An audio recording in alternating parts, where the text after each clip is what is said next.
Greetings to all of my forlorn fremen out there. This is DS Lyons, and today on the Movie Blues, we're going to be taking an exclusive behind-the-scenes tour of a 70mm showing of Dune Part 2, one of only 12 in the world. This is the absolute pinnacle of sound, clarity, and image in the movie world right now, and people are traveling all across the world to go to these 12 locations. And thanks to the gracious staff at the theater, I was able to check out the projection room, the equipment, to not only see how the IMAX movie experience works behind the scenes, but to get a feel for what it's like to be a day-to-day employee in an IMAX theater. It's crazy and cold. But yeah, I got a feel for something that I've really been curious about my entire life. It was a really awesome experience, and I'm really glad to be sharing this with you guys. So join me for a rare and fascinating look into a room where our cinematic dreams are coming true.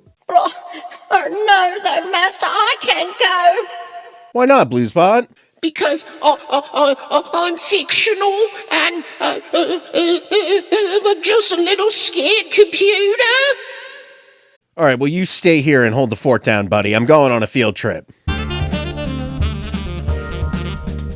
Pennsylvania, which in Dutch translates to majestic oasis, probably. This is the location of our 70mm portal to Arrakis. King of Prussia is named after Frederick the Great, famous for his first partition of Poland. Now it's the home to an amazing mall, a great Best Buy that was recently converted into a Dick's warehouse outlet, a Bahama Breeze, and then the highest quality cinema on the planet.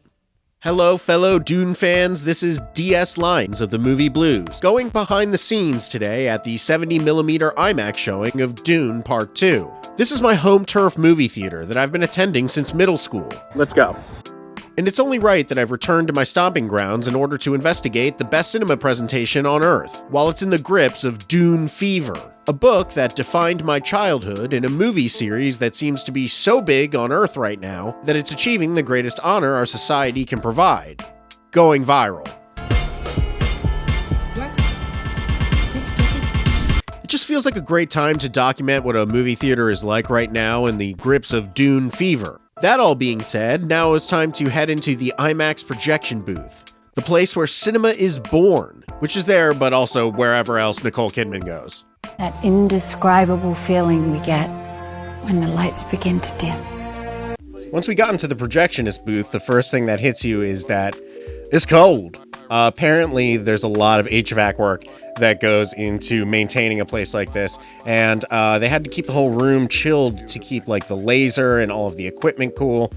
Seems like kind of a hefty bill. But yeah, I got a sense of the history of this particular theater, which I've been frequenting since I was 12 years old. In fact, the manager of the theater was telling me about how the big moment for their theater, for IMAX as an experience in general, was their showing of The Matrix Reloaded, which was actually something that I attended the opening night of, and it was the first big like action IMAX movie that I ever saw. So yeah, it was amazing to get a feel for not only the technical side of things, which I mean you can kind of look up on your own, there's plenty of articles detailing that, but what really fascinated me was the kind of day-to-day experience of working at an IMAX theater and being part of this process. The lady who was working there that night is a person who travels and works weeks at a time at that theater. And her dedication is very obvious, and it's interesting to see like just an office space of somebody working in such like a surreal branded environment. You know, like there's like a juice box over here, and then there's like an official IMAX branded soundtrack of like Tenet sitting next to you. It's just pretty crazy. They kind of presented a really interesting world in which IMAX, a company from Canada, is constantly having to get in situations where they're shipping these crazy time-sensitive packages, and it's all just very like, I don't want to say cloak and dagger, but the operation itself seems super precarious and like it takes in a tremendous amount of organization. And it was amazing to kind of see how that's played out and affected people over the years. They look at their triumphs in the workspace like a normal person does, but it has to do with the movie. Like they really accredited a lot of the current success of what's going on in film in general and in cinema in general with, you know, how successful Oppenheimer was. And Oppenheimer is this linchpin moment, it seems like, that really opened up the floodgates. They mentioned that Tenet kind of was a blip on the radar, and then they had to shut back down again, actually, because it wasn't enough to generate interest to keep the doors open, honestly. More in that day-to-day realm, it's weird to see like a Red Hot Chili Pepper CD sitting out next to where they insert the soundtrack CD to play along with the IMAX mix in the actual room. And yeah, I got her to confirm that, you know, sometimes when she's there alone, she'll throw on a CD of her favorite music and jam out on the IMAX sound system. Swing! Yeah, we got to see the actual reels. I mean, these things were so unbelievably massive. I asked the manager how many people it took to bring this thing in, and he just shook his head and said a lot. We also talked about just film culture in general, how now people are kind of coming out of the woodwork with certain expectations when it comes to aspect ratio and staying true to that cinematic purity that directors like Denis Villeneuve and Christopher Nolan are so heavily promoting as well. And that comes with it a certain realm of expectations that have led to tensions getting hot, to people, you know, expecting a lot from an experience that they are now traveling state to state lines to see for themselves.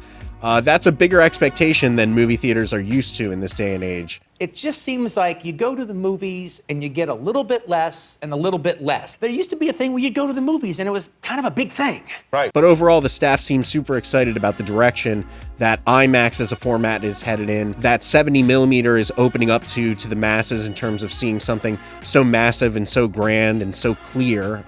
I thought, well, if I'm going to shoot on film, let me shoot in 70mm to give it a real big presentation, the way like the big movie, the way the movies like Ben-Hur and stuff in the 60s were given. And yeah, movies are so back right now, and it's crazy. It's actually kind of happening.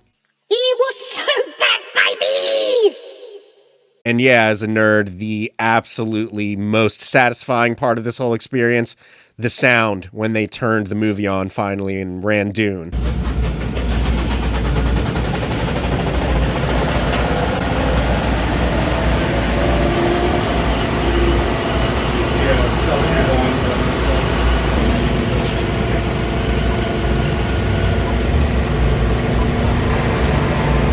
I tried to capture it as best I could, but believe me, it was, whew, I felt it in my plums. I felt it in my dirty little gigabytes. Anyway, this was a great experience. It was a great night, and all thanks to my buddy Josh, who's a friend of the channel and the podcast, for hooking this experience up. It was really fascinating. I hope you get out and see a 70mm showing of Dune.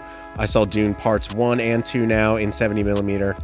Just an incredible, unbelievable experience. Definitely worth seeking out at all costs. Yeah, I mean, you can't bring your amorphous talking computer, but that's okay. That's we're used to that as a couple. I love you. I know, little buddy, I love you too. I love you like P. Diddy loves Meek Mill. Anyway, I'm DS Lyons for the Movie Blues. If you want to see my review of Dune Part 2, make sure to check out the rest of the channel, like and subscribe, and we will see you next time. Bless the maker in his water.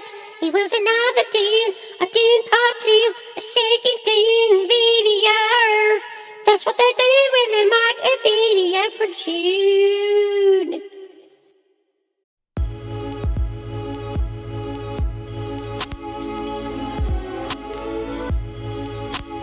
Because I love you, and I love you, and I love you, and I've seen all your movies, and I love your movies, and I think you're the best.